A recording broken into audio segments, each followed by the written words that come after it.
ৰাজ্যত পুনৰ সক্ৰিয় গাড়ী চুৰি চক্ৰ। এইবাৰ গাড়ী চুৰি চক্ৰৰ কবলত আমগুৰিৰ চালক।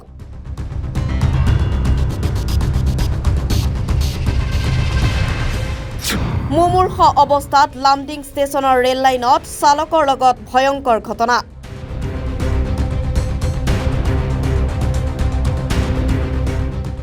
শিৱসাগৰ জিলাৰ আমগুৰিৰ এজন গাড়ী চালকক লামডিং ৰেল ষ্টেচনৰ সমীপত গাড়ী চুৰি চক্ৰই ৰেল লাইনত মুমূৰ্ষ অৱস্থাত পেলাই থৈ যোৱা ঘটনাই ব্যাপক চাঞ্চল্যৰ সৃষ্টি কৰিছে।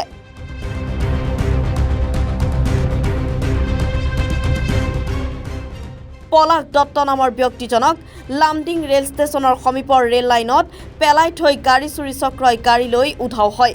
পলাশ দত্তৰ AS03F5484 নম্বৰৰ ডাটছন ৰেডিগো বাহনখন গাড়ী চুৰি চক্ৰৰ কবলত।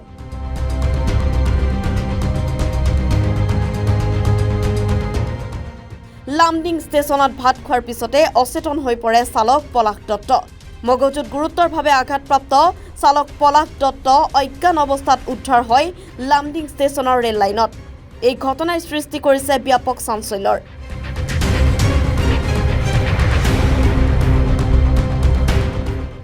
বৰ্তমানলৈকে আৰক্ষীয়ে গাড়ীখনৰ সম্ভেদ লাভ কৰিবলৈ সক্ষম হোৱা নাই। গাড়ী চলাই পৰিয়াল পোহপাল দিয়া দৰিদ্ৰ পৰিয়ালটোৰ উপাৰ্জনৰ একমাত্ৰ বাহনখনৰ সন্ধান নোপোৱাত অসহায় হৈ পৰিছে পৰিয়ালটো।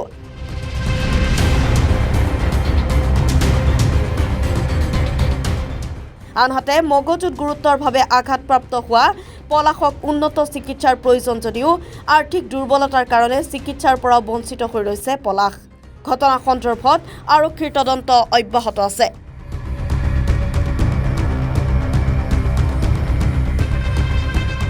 লামডিং ষ্টেচন মোৰ লগত প্ৰশাসন আছে, লামডিং ষ্টেচনতে আছে। আমি চব ভেৰিফাই কৰি আছিলোঁ। সেই টাইমতে ঘৰৰ পৰা ফোন এটা গৈছে যে নানা তাতে ষ্টেচনত আছে। তেতিয়া আমাৰ আমগুৰিৰ পৰা আমাৰ ল'ৰাটোৰ লগত যিখিনি ড্ৰাইভাৰ আছিলে পাইলট, তেওঁলোকৰ তাত চব ভেৰিফাই কৰিছে আৰু তাত থানা যিখিনি বিষয়া তেওঁলোকক কৰিছে। ময়ো আছোঁ, পোৱা নাই। বহুত দিন মূৰত লাইনৰ চিট পৰি আছে। আমি গোটেইখিনি ধৰি মেলি আৰু তাৰ যিখিনি প্ৰশাসন আছে তেওঁলোকে মেডিকেলত লৈ গৈছে, ময়ো গৈছোঁ, আটাইখিনি গৈছোঁ। তাৰপৰা তেওঁ চাই মেলি আমাক ডিপু থানাত আপোনালোকে দেখুৱাই লৈ যাব। তাৰপৰা আমি এতিয়া আলহী পোৱাৰ পিছত তেওঁ কাণত টেষ্ট গৈ আছিলে। আকৌ ৰাতি আমি যোৰহাট মেডিকেল ভৰ্তি কৰিলোঁ। তাতে CT স্কেন কৰা হ'ল আৰু ব্ৰেইনৰ এক্সৰে কৰা হ'ল আৰু পইচাৰ অসুবিধাত আকৌ আমি ঘৰত লৈ আহিবলগীয়া হ'ল। মানুহে টিফিনত ভাত আনি দিয়ে বুলি ক'লে, তেওঁ ভাত খাই থাকোঁতে মানে তেওঁ অচেতন হৈ পৰি গ'ল। তেওঁ মানে একদম অচেতন হৈ পৰি গ'ল, ক'ব নোৱাৰে। তাৰ ফোন এটা কৰিলে ঘৰলৈ, মোৰ মাথাটো ঘূৰাইছে। তাৰপিছত তেওঁ ৰিচিভ কৰিলে, কৰি অকণমান ৰেষ্ট ল'ব গ'লে বোৱাৰীয়ে। তাৰপিছত মই ফোন কৰিলোঁ, এজন মানে বিদেশী মানুহ এজনে ফোনটো ৰিচিভ কৰিলে, ক'লে যে আপোনাৰ ল'ৰাজনে লেট্ৰিন কৰিবলৈ গৈছে।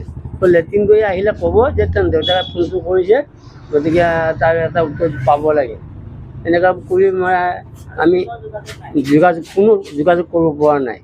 গাড়ী চুৰ কৰাৰ যিটো পাৰ্টি ইয়াতে আহি গ'ল আমগুৰিত, তেওঁলোকক আমি বহুত ভেৰিফাই কৰিছোঁ, ধৰিব পৰা নাই। গতিকে আমি থানাত জনাইছোঁ আপোনাৰ থানাৰ বিষয়াক, তেওঁলোকে এইটো ভেৰিফাই কৰিব পৰা নাই। গতিকে আমি কেনেকৈ চলিম, কি কৰিম, তেওঁলোকে কোনো উত্তৰ দিব পৰা নাই।